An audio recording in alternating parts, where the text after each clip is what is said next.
भारत की धरती संतों, ऋषियों और भक्तों की भूमि रही है।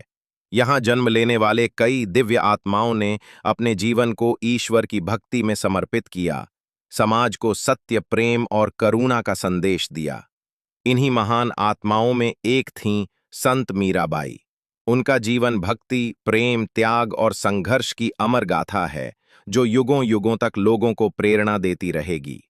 भक्ति शब्द संस्कृत से आया है, जिसका अर्थ होता है पूर्ण समर्पण। जब आत्मा परमात्मा से मिलने को व्याकुल हो जाती है और अपने जीवन के हर क्षण को उस ईश्वर के लिए जीती है, तो वही भक्ति कहलाती है।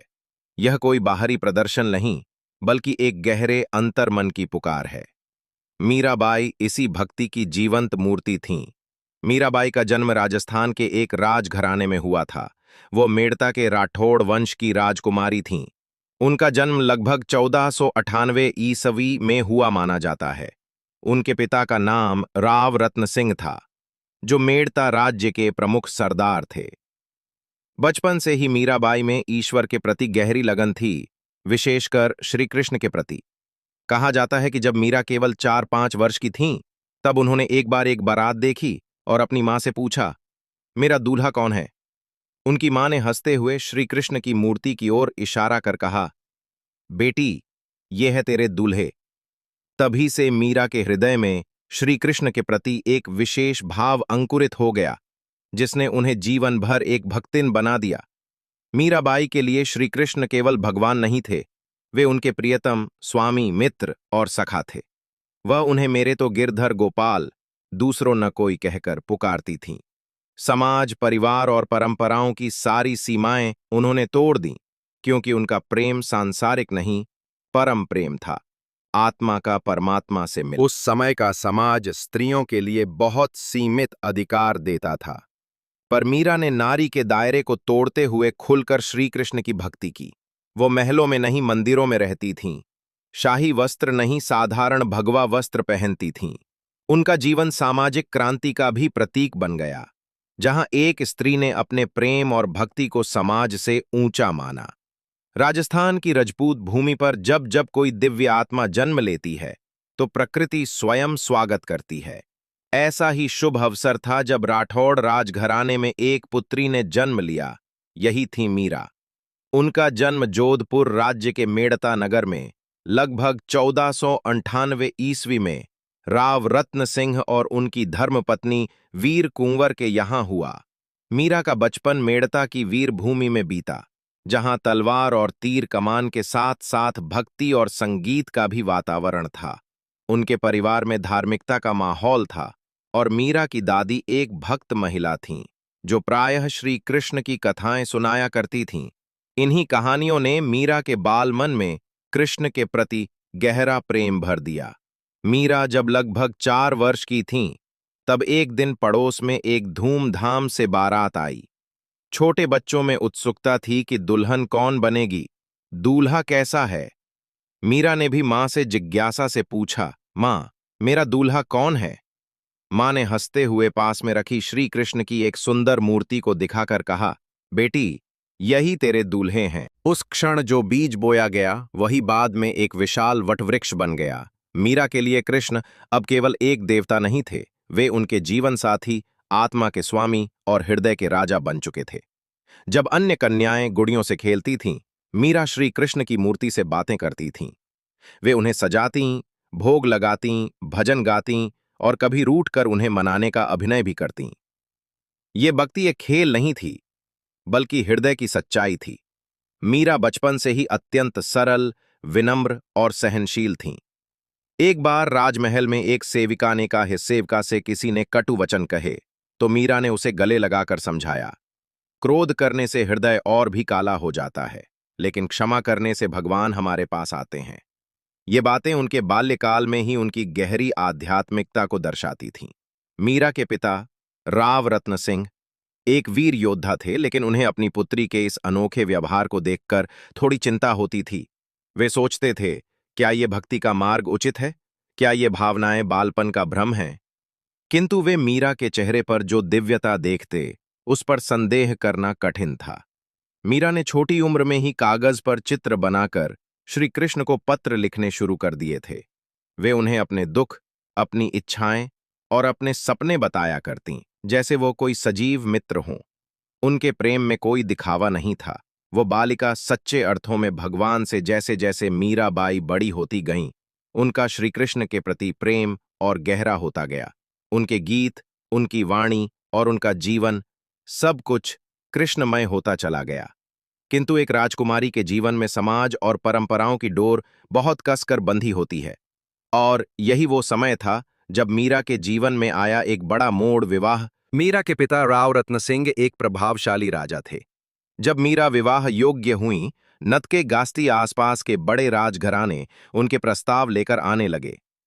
राजस्थान का मेवाड़ राज्य, जो अपनी वीरता और गरिमा के लिए प्रसिद्ध था, उनके राजा राणा भोजराज से मीरा का विवाह निश्चित हुआ। राणा भोजराज चित्तौड़गढ़ के राणा सांगा के पुत्र थे। यह एक गौरवशाली और राजनीतिक दृष्टि से मजबूत संबंध था। लेकिन मीरा के मन में तो पहले ही किसी और का वास था, श्री कृष्ण का।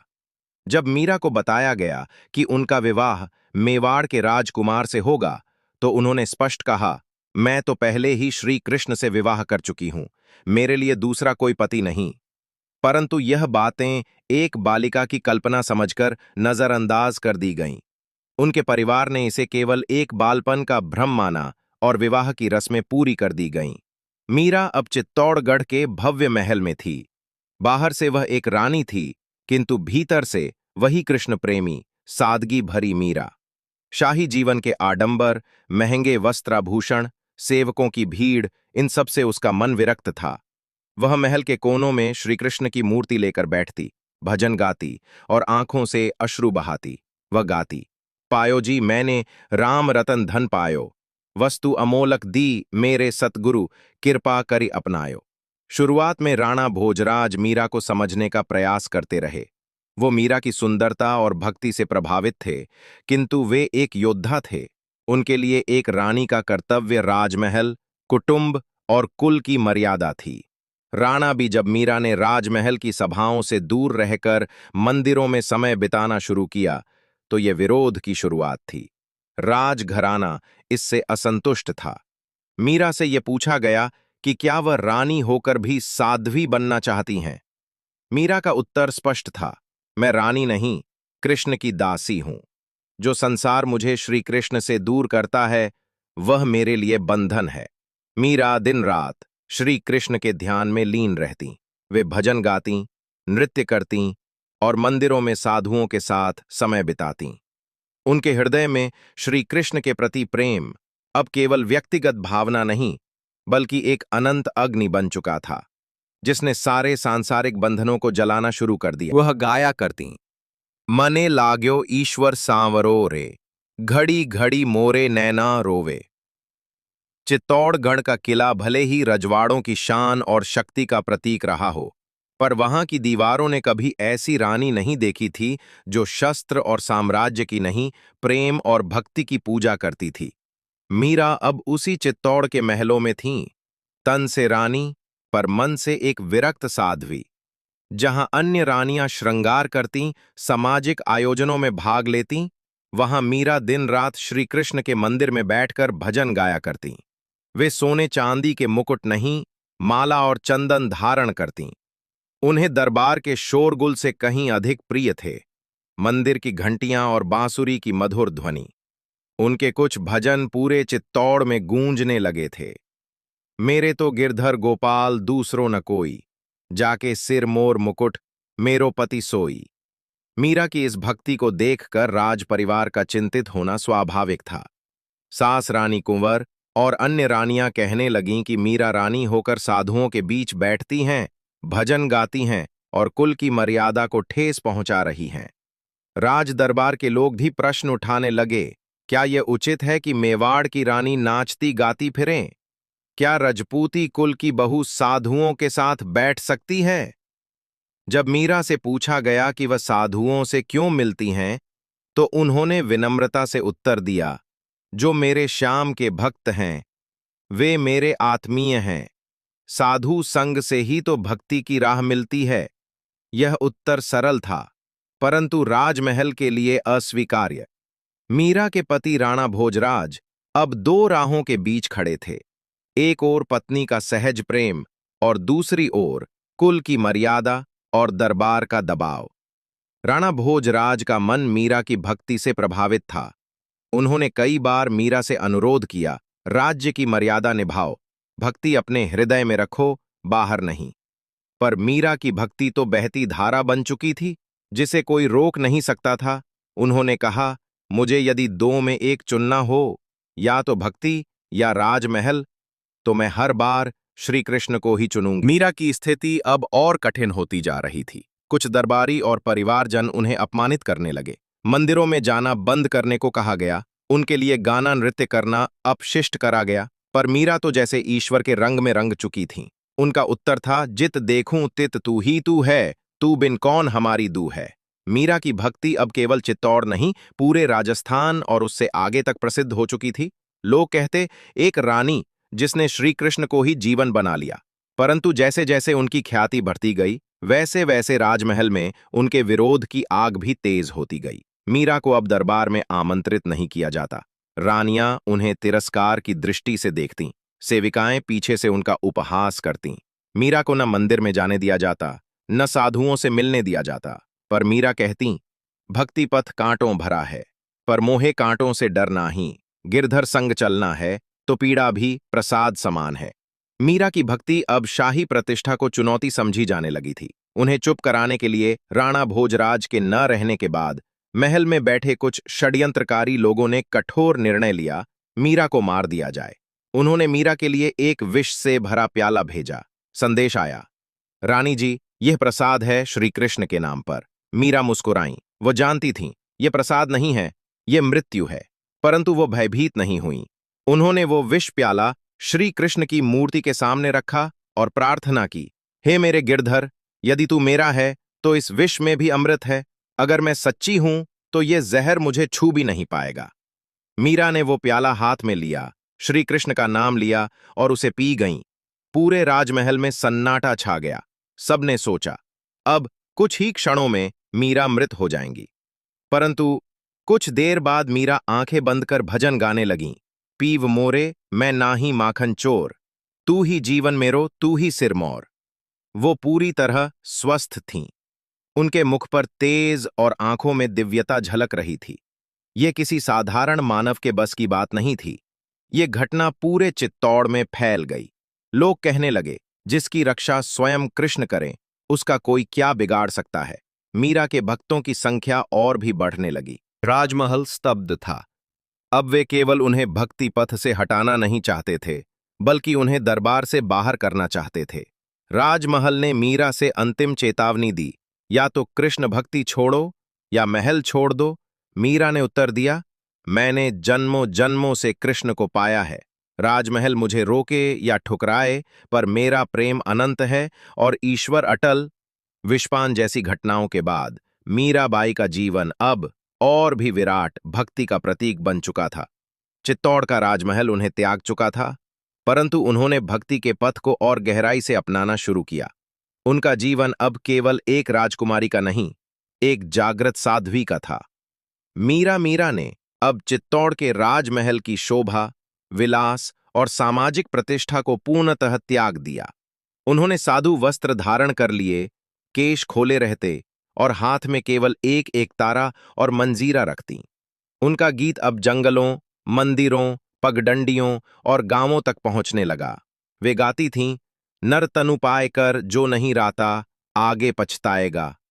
मीरा अब एक स्थान की नहीं रहीं, वे पूरे भारत की भक्ति यात्रा पर निकल पड़ीं। मीरा की भक्ति ने उन्हें बनारस, काशी की ओर खींचा, जहां संत रविदास निवास करते थे।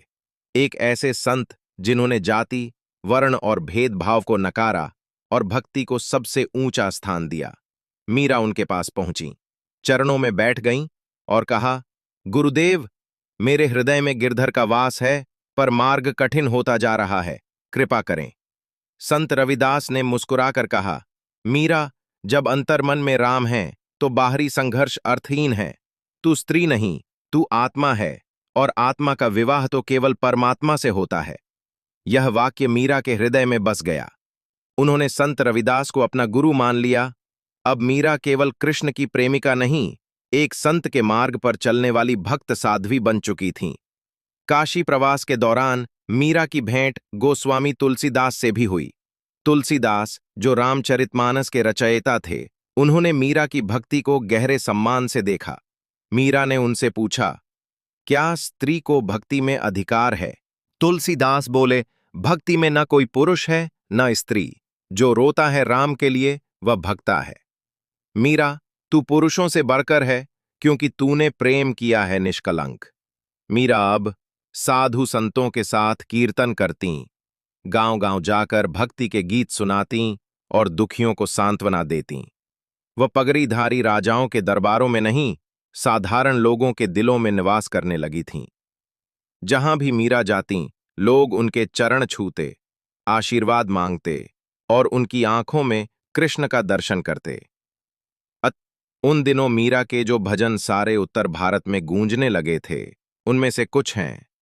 पायो जी मैंने राम रतन धन पायो, बरसाने में खेल रही हैं मेरे ठाकुर जी होली, छाप तिलक सब छीनी रे मोसे नैना मिलाए के, मैं तो सांवरिया के रंग राची।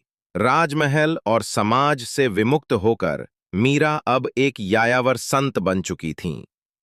न कोई ठिकाना था, न कोई राजसी सुविधा, परंतु हृदय में था एक अविराम दीप, श्री कृष्ण का प्रेम। मीरा की भक्ति ने उन्हें खींच लिया वहां जहां कृष्ण ने रास रचाया था, वृंदावन। जैसे ही मीरा उस पावन भूमि में पहुंची, उनकी आंखों से अश्रुधारा बह निकली।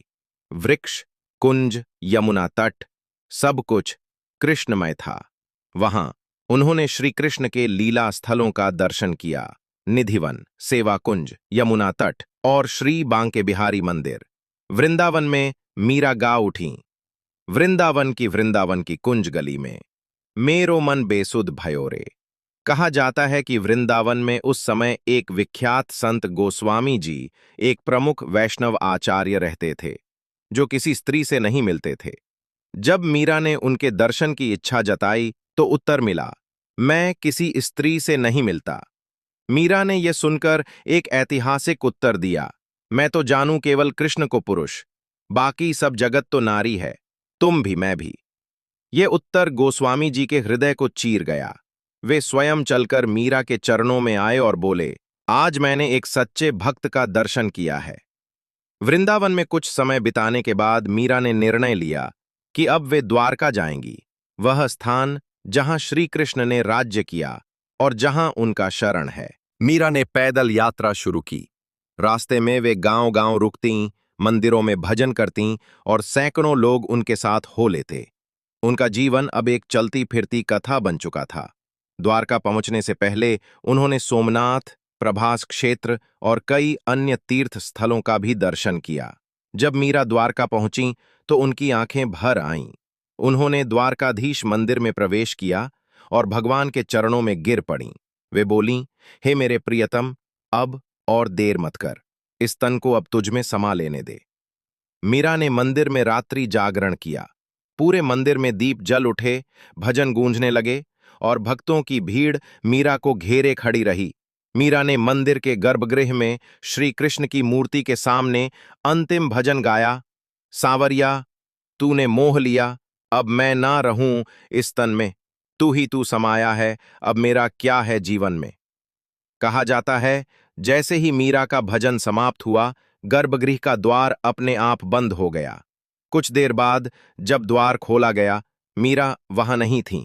वे श्री कृष्ण की मूर्ति में समा गई थीं। भक्तों ने देखा, मूर्ति पर मीरा की माला थी और मीरा के चरणों से गंध उठ रही थी। मीरा का ये अंत नहीं था, यह परम आरंभ था।